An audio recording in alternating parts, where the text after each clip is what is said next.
Hello, 11th class students. Very good morning. Students, today your new chapter is going to be started. Okay, that is Ranga's marriage from same book, Snapshot book. Yesterday we have completed, up to yesterday we have completed Albert Einstein at school. Now Ranga's marriage.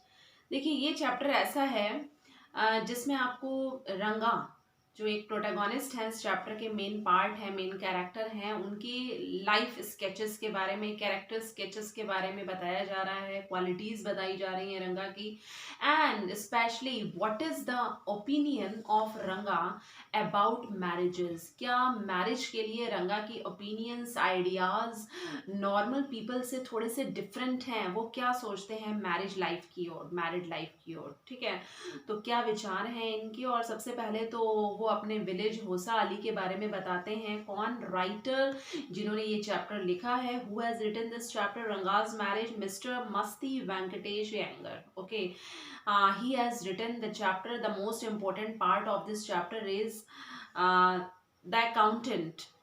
accountant कौन है इसमें? Ranga's father. Ranga's father, Ranga and Mr. Venkatesh. Okay, all the persons are related to same village, means होसा अली। तो इसको हम start करते हैं। इसका बिगनिंग पार्ट देखिए बच्चों।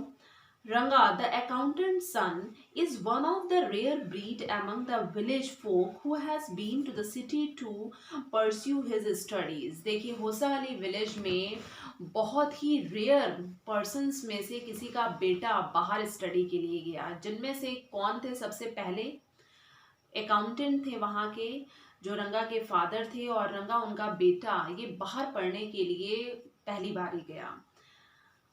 When he returns to, पहली बार गया और ये पहले पर्सन थे। When he returns to his village from the city of Bangalore, जब ये बैंगलोर से वापस लौटे तब भी रंगा का नेचर, बिहेवियर, एटीट्यूड सेम ही था। और इस बिहेवियर, इस नेचर को चेक किया गया वहाँ के विलेजर्स के द्वारा। Okay, the crowds mill around his house to see whether he has change or not. यानी कि इतनी भीड़ इकट्ठी हुई, mill means together. Okay, crowd means भीड़। वहाँ पर इतना क्राउड हुआ जब रंगा बैंगलोर से वापस आए।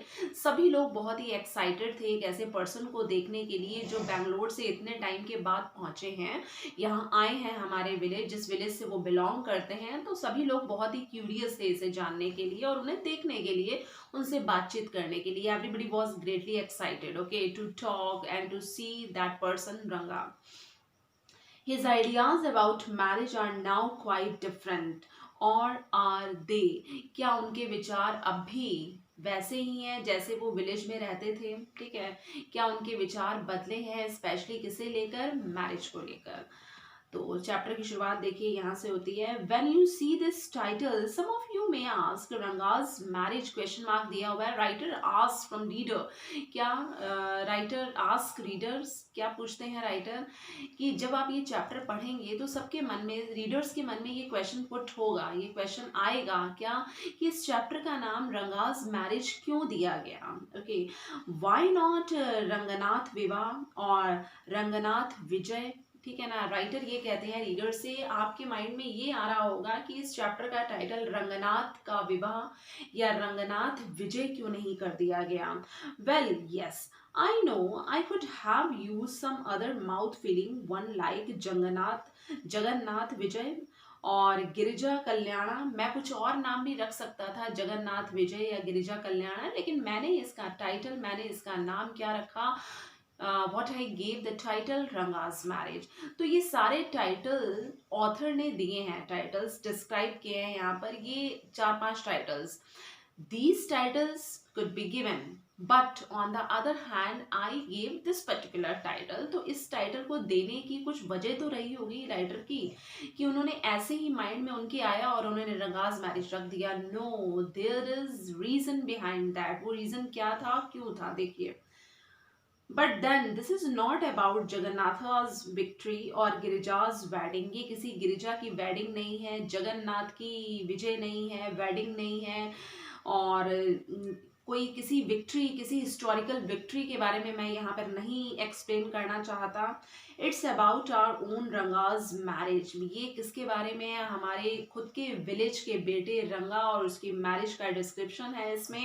And hence no fancy title, Hosahalli is our village, you must have heard of it. No.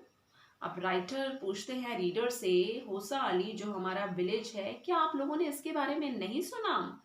वो क्वेश्चन मार्क पुट है यहाँ पर।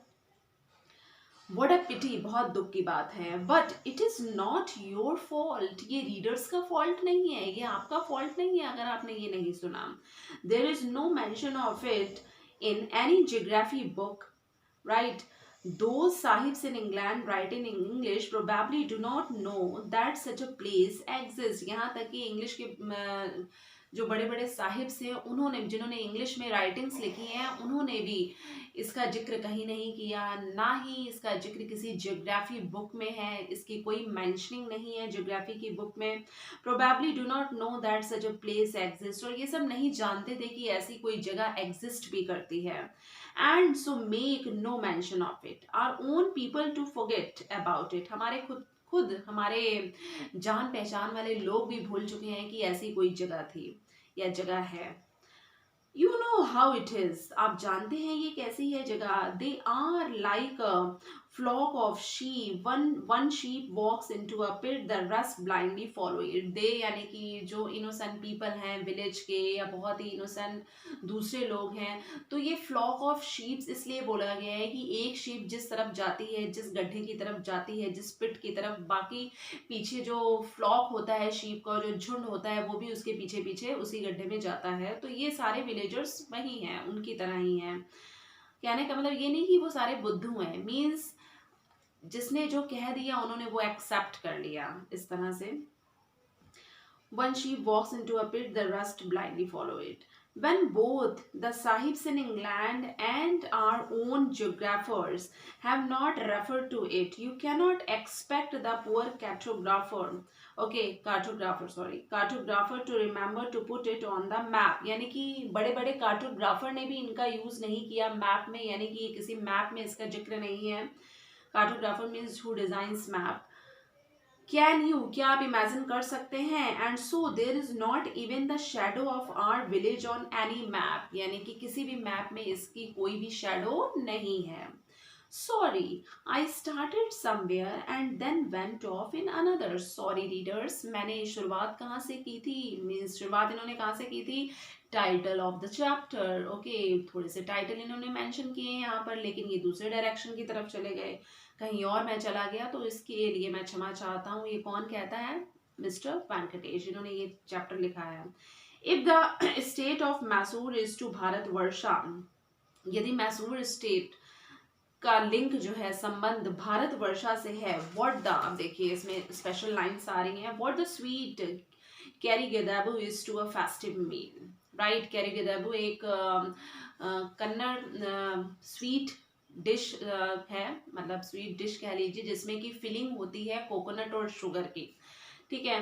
Then Hosahalli is to Mysore state. अब देखिए संबंध, इसमें लिंक बताया गया है, जिस तरह से मैसूर स्टेट का संबंध भारतवर्षा से है, ठीक है। What the sweet kari gadabu is to a festive meal, और इसका ये फेस्टिव मील है kari गडाबू।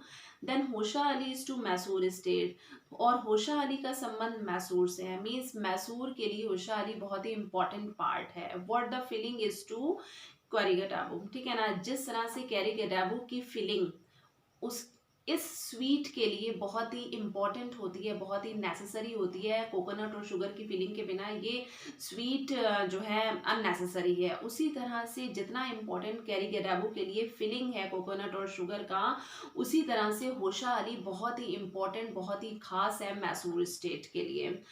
What I have said is absolutely true. जो भी मैंने कहा आप सच मानिए, बिल्कुल सही है। Believe me, I will not object to your questioning, यानी कि मैं किसी भी बात के लिए क्वेश्चनिंग नहीं करूँगा, ठीक है ना। सॉरी, मैं किसी भी बात के लिए आप जो क्वेश्चन पुट अप करेंगे रीडर्स, मैं उसके लिए ऑब्जेक्ट नहीं करूँगा, but I will stick to my opinion. लेकिन मैं भी अपने आइडियाज़ में पूरी तरह से बंधा हुआ हूँ, कॉन्फिडेंट हूँ। जो मैं होशा अली के लिए बोल रहा हूँ, all the things, all the features of Hosa Ali and the importance of this village is definitely true. Okay. और we have a doctor in our place, यानी कि हमारे उस जगह डॉक्टर भी हैं. His name is Gunda Bhatt. He agrees with me. He has been to quite a few places. वो भी कुछ स्थानों पर घूमे हुए हैं. नो नॉट इंग्लैंड, इंग्लैंड में नहीं. If anyone ask him whether he has been there he says no अनाया. ओके, ये एक रिस्पेक्टिंग वर्ड है कन्नड़ में. I have left that to you. Running around like a flea-pested dog is not for me. I have seen a few places in my time, though as a matter of fact he has seen many.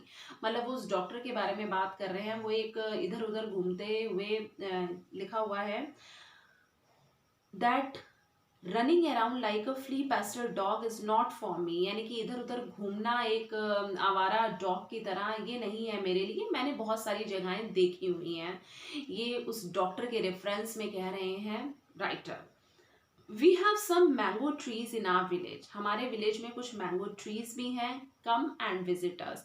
यहाँ से ये अपने village के features, कुछ main points, कुछ main बातों को बताते हैं. ठीक है writer.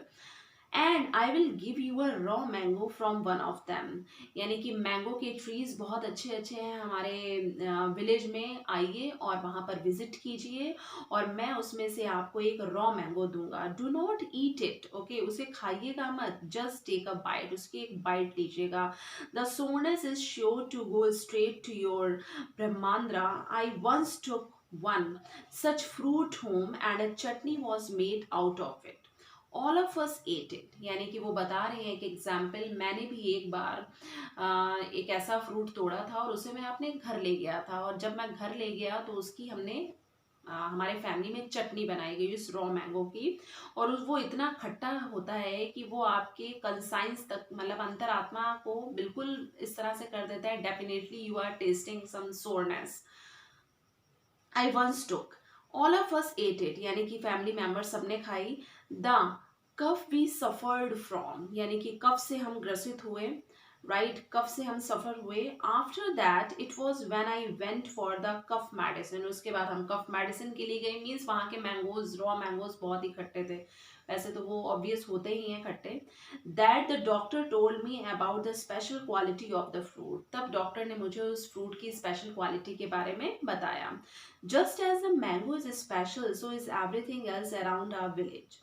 We have a creeper growing in the ever so fine water of the village pond. ठीक है ना. जिस तरह से मैंगोज स्पेशल हैं, हमारे मैंगो ट्रीज स्पेशल हैं हमारे विलेज में. नेचर बहुत ही अच्छा है हमारे विलेज में. जो प्राकृतिक सौंदर्य है, नेचुरल सीनरी, ब्यूटी. ओके, उसी तरह से क्रीपर ग्रोइंग प्लांट्स जो हैं, ओके, जो नीचे ही बिल्कुल ग्रो होते हैं पॉन्ड में, वो भी बहुत अच्छे हैं.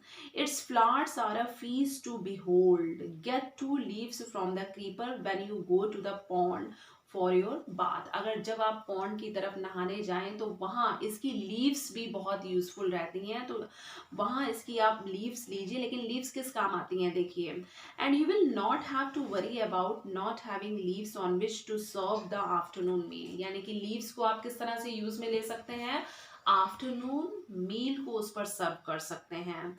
You will say I am rambling. आपको लगेगा कि मैं जरूरत से ज्यादा कह रहा हूँ, एग्जिग्रेट कर रहा हूँ. No, but you have to believe me. It is always like that when the subject of our village comes up. मैं एग्जिग्रेटिंग, मैं रैम्बलिंग नहीं कर रहा हूँ, मैं बिल्कुल सच बोल रहा हूँ. ये बातें तब लागू होती हैं, इम्प्लीमेंट होती हैं जब बात आती है हमारे विलेज की. But enough. If any one of you would like to visit us. यदि आप में से कोई विजिट करना चाहता है हमारा village, right, drop me a line.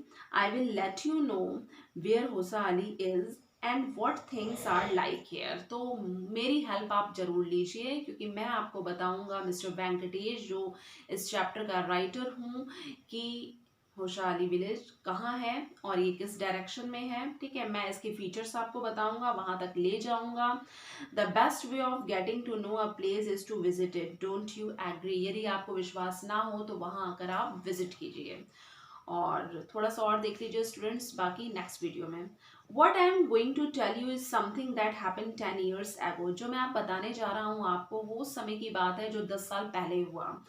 We didn't have many people who knew English. हमारे यहाँ बहुत ज़्यादा लोग नहीं थे जो इंग्लिश जानते थे. Then our village accountant was the first one who had enough courage to send his son to Bangalore to study. Okay, हमारे विलेज के अकाउंटेंट थे जिन्होंने करेज उत्साह दिखाया अपने बेटे को कहाँ स्टडीज के लिए भेजने के लिए, बैंगलोर. तो उन्होंने बैंगलोर भेजा. इट इज़ डिफरेंट नाउ, लेकिन अब ये अलग है. अब हमारे विलेज की जो स्थिति है वो कुछ अलग है. There are many who knew English, यानी कि बहुत सारे लोग हैं जो इंग्लिश जानते थे. During the holidays you come across them on every street. यदि आप हॉलीडेज के दौरान आए तो हर एक गली में आपको कोई ना कोई लोग मिल ही जाएंगे इंग्लिश स्पीकिंग के. टॉकिंग इन इंग्लिश, यानी कि इंग्लिश में बात करते हुए. Those days we did not speak in English. उन दिनों हम इंग्लिश नहीं बोलते थे. Not did we bring in English words while talking. और ना ही हम इंग्लिश वर्ड्स को यूज़ किया करते थे बोलने के दौरान. Okay students, thanks a lot. यहाँ तक हम आज फिनिश करते हैं. Now next video will be run with new paragraphs, right.